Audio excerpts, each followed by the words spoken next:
Working with Matt and then working with Peter, what was the transition like when you switched over? When you switched over? I think between Matt and Peter, the weirdest thing was when we were filming the 50th.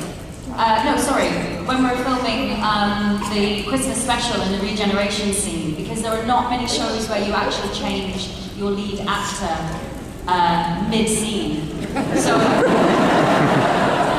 I did one bit with Matt and he regenerated, and then suddenly you just carry on the scene, and Peter came on, they had to swap watches because there's only one of these watches. They shook hands and Matt left, and then we just carried on filming with Peter, so it was utterly surreal, really. But then we had a break and didn't start again until January, so it kind of felt like a whole new show when we came back with Peter the year after. Is there anything you have to do to change your acting style for Clara between working with Matt and working with Peter? It kind of just evolves naturally, I think. It just becomes its own thing, and I think all you can do is turn up and obviously be really prepped, and then just be totally open to allow change and see what's going to evolve, and just to work together actually, and work with Peter and see what he's doing, and feed off each other and allow it not to be the same. And I think that's the nature of Doctor Who, it's so spontaneous. It eventually just evolves into what it will be, and you've always got Stephen writing alongside you and watching the brushes every single day. And sometimes he'll hear something or see something, and then he can write it in constantly. So it's a real collaborative process, I think. Last week, news came down. Yes. Somebody was going to ask about this, and I got here first. Okay. You're leaving the show at the end of the season. I left. You have left. I have left. Doctor Who. It was mental. That must what went into that? It was a really tricky decision. But me and Stephen had been discussing for a while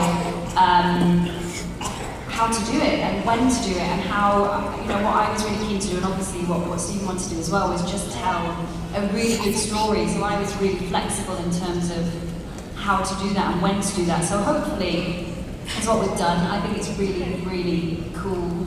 And hopefully you'll enjoy it. You'll have to wait and see it. I can't probably say anything else.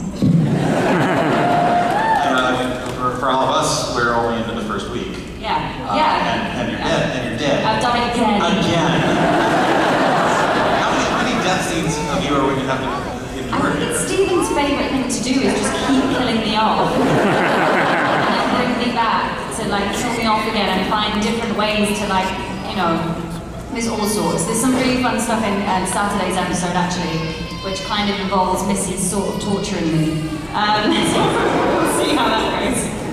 All right. Well, we have a lot of people here who want to get their questions in as well. Yeah. You all know the drill and all the rules, so who's first? Morning.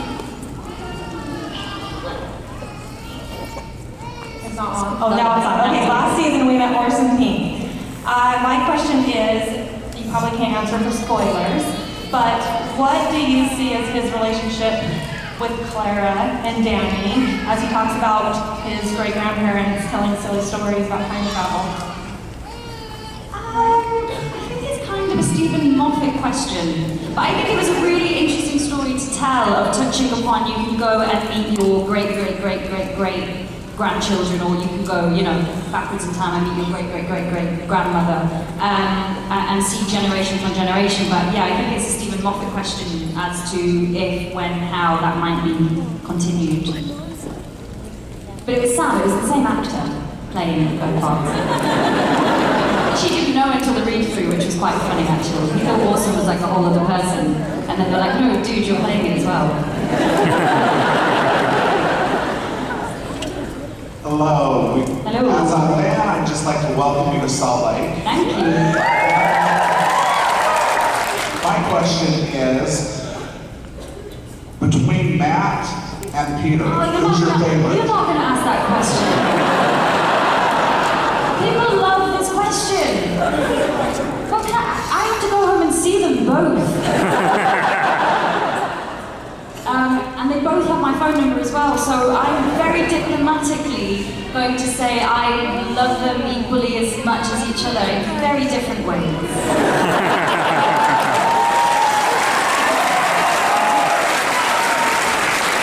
Good answer. Let's put the nice in on that question. What's the best quality of working with Matt Smith, and what's the best quality of working with Peter? What's really interesting is, actually, as actors, they're really similar. And I think it's to do with the part of playing the Doctor and the kind of actor that gets cast playing the Doctor, because it has to be somebody really mercurial, someone who can, you know, be incredibly funny and 5 lines later make you cry, someone who's kind of unknowable, someone who can be a child, someone who's totally alien, in fact. Like, yeah, actually.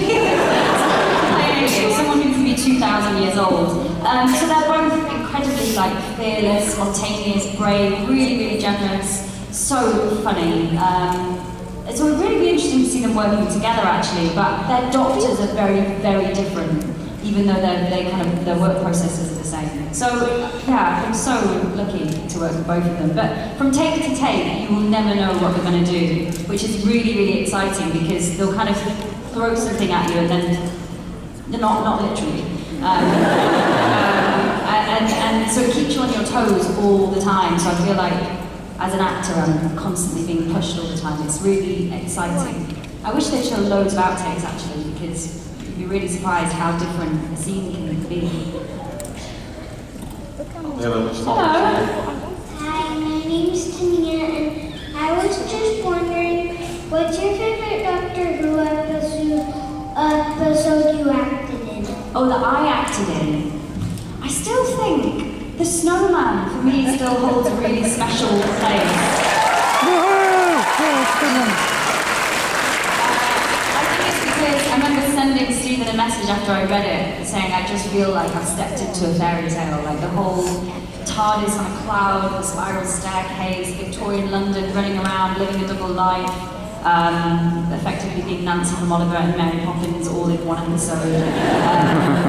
Was just so fun, and Strax and Bastra, the whole, and I think as well, it's kind of the first time Clara meets the Doctor and chases him down, really. He kind of falls in love a little bit with him and his TARDIS and his world, so that always will hold a very special place in my heart.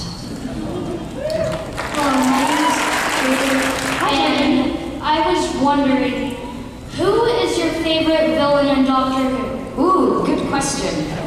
I tell you what I thought was brilliant was Half-Face Man in Deep Breath, and really scary. Nobody know him? Anybody? But to work with him, because obviously we had all the CGI with all the cogs and the things flicking through his head, but he was so scary on set to work with. Like I probably think that's the most scared I've been. Hi, my name is Robin, and I was just wondering if you've taken the Pottermore quiz, and if you have, what Hogwarts has to that. Oh, but I should do. What did you get? Hufflepuff. I'll add it to my to-do list. 4 people in my house, we took the test all night. Oh, really? Interesting dynamic. Hi, my name's Matt, and I have to say my favorite episode of yours is the first one, Asylum of the Daleks. Yes. Ever since I've seen it, and I'm sure other people have wanted this as well, I have to ask, do you know how to make a souffle? No! What's your favorite? Who really knows how to make a souffle? Is it even possible? I googled it, and there was a scene, what episode was it? But later on in series 7, where modern day Clara had to be whisking a souffle. So, in true protocol form, I googled it, and it's really hard. It's really hard to make a souffle. And I don't think Oswald never managed it either. No, since you burned it. So it forever 7. remains a souffle mystery. It's a certain recipe that you have to be isolated for many hours, many weeks. I think so. I think you have to get it wrong a lot of times before you maybe get one right. I'll keep trying. Hi, my name is Isabel, and I was wondering, when you first showed up on Doctor Who in the Asylum of the Daleks, did you always know that you were going to come back as a companion, or did they plan that after that episode? Good question. I did, but I know it was written with the idea of Oswald being a guest character. And then they were casting for the new companion around the same time, and then Stephen had the idea that Oswin could be the new companion companion, and that's where I think the story all began. So it wasn't written with that in mind, but then came that. But I came to the part knowing I would keep popping up in different forms, which was cool. Okay, so on set, when you filmed killing Daleks or helping the Doctor kill Daleks, did you ever feel guilty? I mean, you were a Dalek.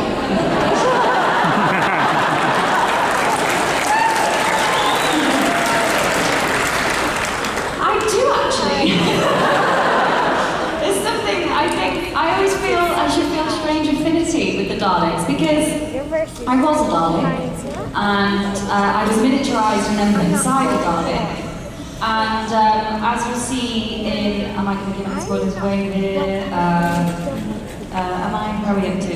Maybe. You'll see on Saturday there is another Dalek association, so I seem to have a very close relationship with Daleks. Hello, Missy. Good morning. How are you? Very well. Very good costume. You have worked with some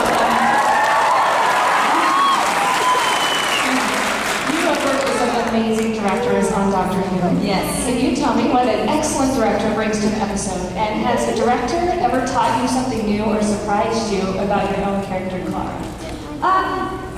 All of our directors. I think the wonderful thing about Doctor Who is, despite the fact it's a series, every single episode can be tonally its own thing and completely self-contained, and you know, so you can really. You have so much scope to move around, you know, whether you do an episode like Robin Hood and it's a big romp, or something like Into the Dalek, which is a lot darker. So it's an amazing, you know, for directors that are returning as well, they can come into completely different work all the time. Douglas McKinnon is incredible, who did Listen. And also the new Sherlock as well, coming up.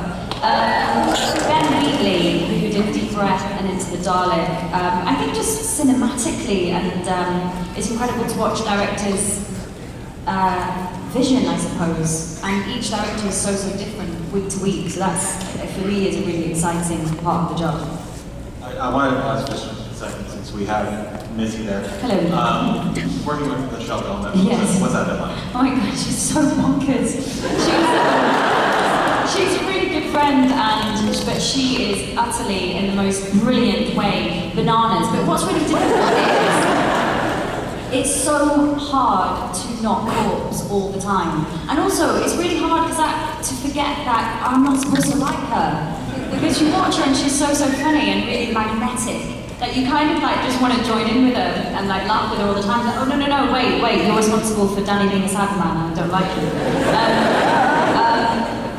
But she's just magnetic. She's so magnetic and hilarious and kind and lovely as well. She's brilliant. She had a great moment in the last episode that we watched, the first episode of the season, when the Doctor refers to Davros as his arch nemesis. Yeah. And she took offense to that. Yeah.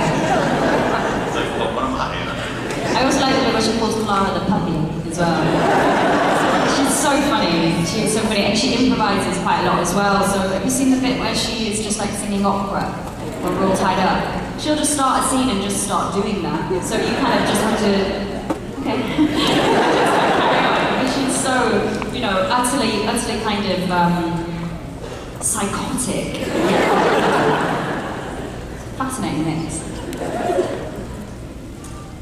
So you mentioned Danny. Yes. Last answer.